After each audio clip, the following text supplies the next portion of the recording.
Hey, what's going on? Well, today I thought we'd get into the mindset of ancient Egyptians. What did they really think? How did they come into the mindset that they did? Be it religious, political, what led them to think the things that they thought. So I've got my book, my audio book, History of Ancient Egypt. You can get it on the Google Play Store or the Amazon audiobooks. It's a pretty good read so far. I like it. Hope you like it too. So, let's get into it. Hello again. I'm glad you're back. Last time I tried to cover 700,000 years of history in half an hour. Right? Understand, it's totally inadequate. Prehistorians do courses that cover an entire year on the prehistory of Egypt. So I tried to do the best we could in 30 minutes, but you should go on and read more about the area. It's important. Now, let me say what we'll do today, and then I'll try to do it. What I'd like to do is cover ancient Egyptian thought, specifically mythology, but I'm going to cover more. I'm going to cover mythology, religion, and philosophy. Three different kinds of things, three different kinds of thinkings, and my hope is that at the end of the lecture, you'll know the difference between the three, and you'll be able to see what part they played in the ancient Egyptian world. Now, let me say something about what's in common for the three. Mythology, religion, and philosophy all try to answer the same kinds of questions. They answer non-empirical questions, questions that you can't answer by looking, seeing, observing. For example, is there life after death? Everybody wonders about that. And philosophy tries to answer it, religion tries to answer it, and mythology tries to answer it, but in different ways. And we'll see those ways. Another question, typical, non-empirical, philosophical, religious, mythological question. How did the universe begin? Everybody wonders. These three disciplines try to answer those also. So there are lots of, existence of God, the big one. All three cover it, but they do it in very different ways. And that's what I'm going to try to show today, the differences. Now, let's start with mythology, because this is the one that the ancient Egyptians certainly did the most of. Now, first let me say something. Mythology tries to answer questions like, is there a God? Is there life after death? How did the universe begin? But it's not to be taken literally. Mythology gives you stories. You're supposed to listen to them very carefully. Don't take them literally, but you're supposed to get the message. That's the crucial thing. There is a message that you're supposed to get. If you listen carefully to the myth, you will learn about the beginning of the universe, how it began. If you listen carefully, you will learn about whether there's a God or not. Now,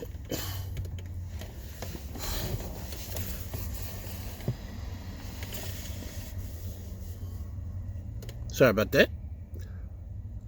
Mythology, as he explained, it goes into a belief system. But at the same time, it's not to be taken literally. And some people argue that same point about the Bible. Is the Bible supposed to be taken literally, or is it figuratively? Is it telling you a story so that you can extract the main point that they're trying to make? Well, is it? That's what we're going to find out through ancient Egyptian mythology. We're going to research whether or not it's actually real, or is it just telling you a story that you need to listen to? Something like The Ugly Duckling, for instance. The Ugly Duckling is a story about a duck that turned into a swan. But the duck, in its duck form, was unappealing. But when it grew up and turned into a swan, it was one of the most beautiful swans you ever saw. Same person on the inside, but it transformed into something better. And people don't always see that. It's like the old saying, never judge a book by its cover. If you just look at something from the outside without examining it further, you'll be misled. You know, like some politicians, they talk good talk, but then after they get elected, they don't care about you or your interests. They just wanted the money. They just wanted the clout, the notoriety. They wanted everything but to do what the people elected them to do. So, as we go further into this, you'll see certain similarities between the old world and the world that exists today. You will find out if there's life after death. But you can't take it literally, the story. So there's a message, but it's not literal. It's different from a fairy tale, for example. That's just a story you listen to and doesn't necessarily have a punchline. Myths always have a punchline. Now, also, when do myths take place? They take place in what's called primordial time. Time before time began. Now, it sounds like a contradiction, of course, but what we mean is, don't ask historical questions of mythological characters. For example, remember when we talked about the Bishop of Usher trying to figure out exactly when the universe began by using the Bible? Well, the Bible is religion. That's not a myth. So the bishop believed that it made sense to try to calculate on what day the world began. Because the Bible is intended to be taken as history. Moses was a real character, historical. But with mythology, we don't ask such questions. It doesn't make sense to ask, what was Zeus's birthday? It's an inappropriate question. So mythology takes place in what we call primordial time. That's different from chronological time, calendar time, our kind of time. Now, let me say the kinds of questions that we'll deal with. The Egyptians had many myths, and they had different myths for different occasions. I'm going to try to show you how the Egyptians presented the beginning of the universe and the question of life after death, how they answered that. So let's start in the very beginning. Now, for the Egyptians, in the beginning was water.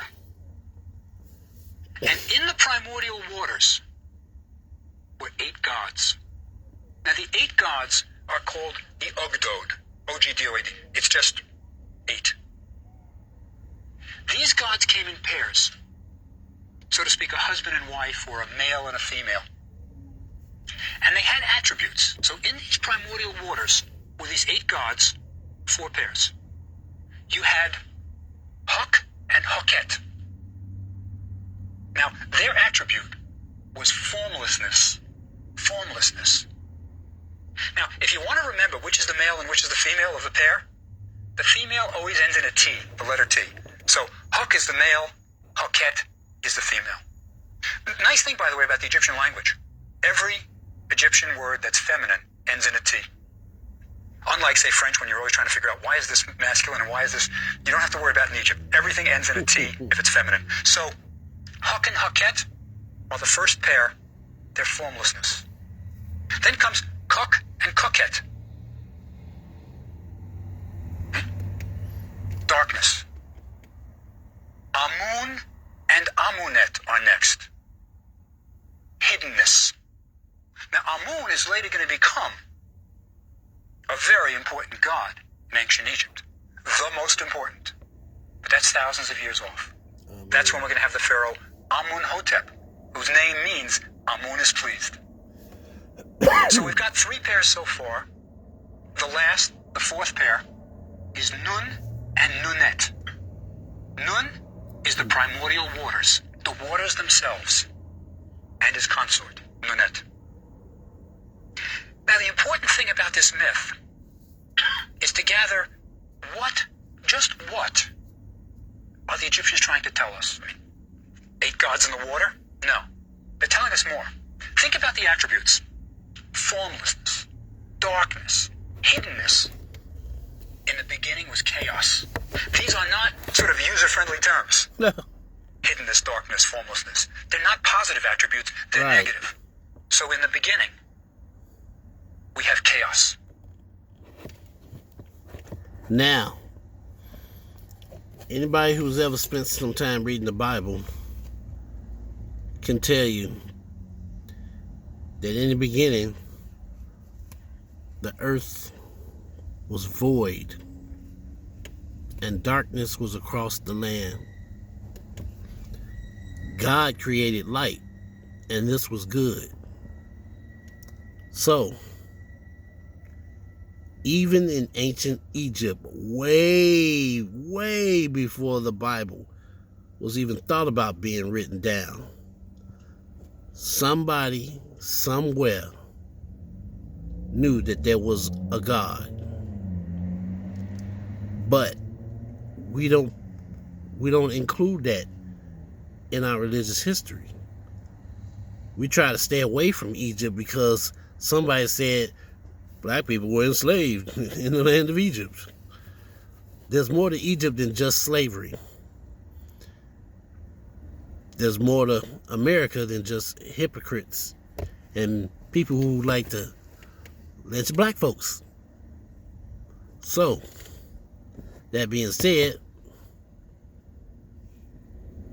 listen to the story, think about what the professor is saying, and relate that to something that we know to be true today, in our time.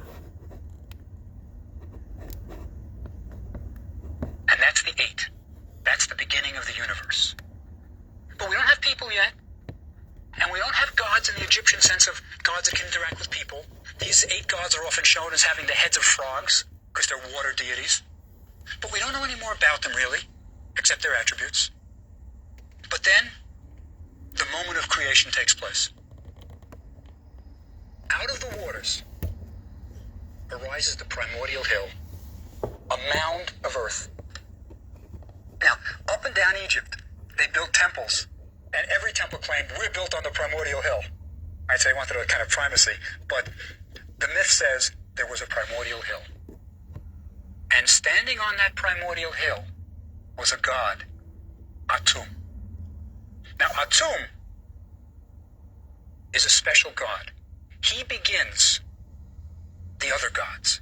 He creates the gods that interact with Earth. He is called the self-created, right? I mean, how did Atum get there?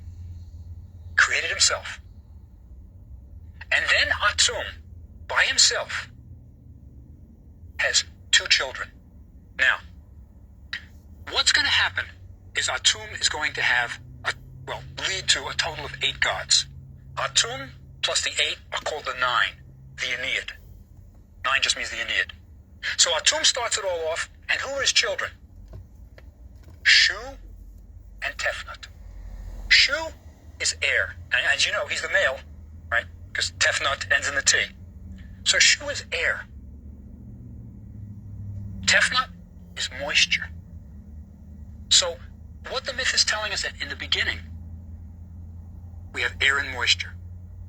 Now, it's kind of interesting to compare myths. I like to compare them. Think about the first line of Genesis. I'll just read it.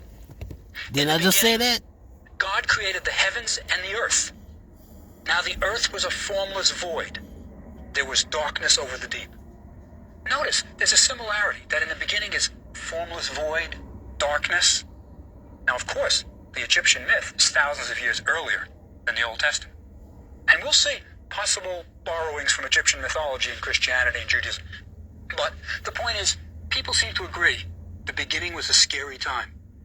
But now we have Shu and Tefnut. air, and moisture.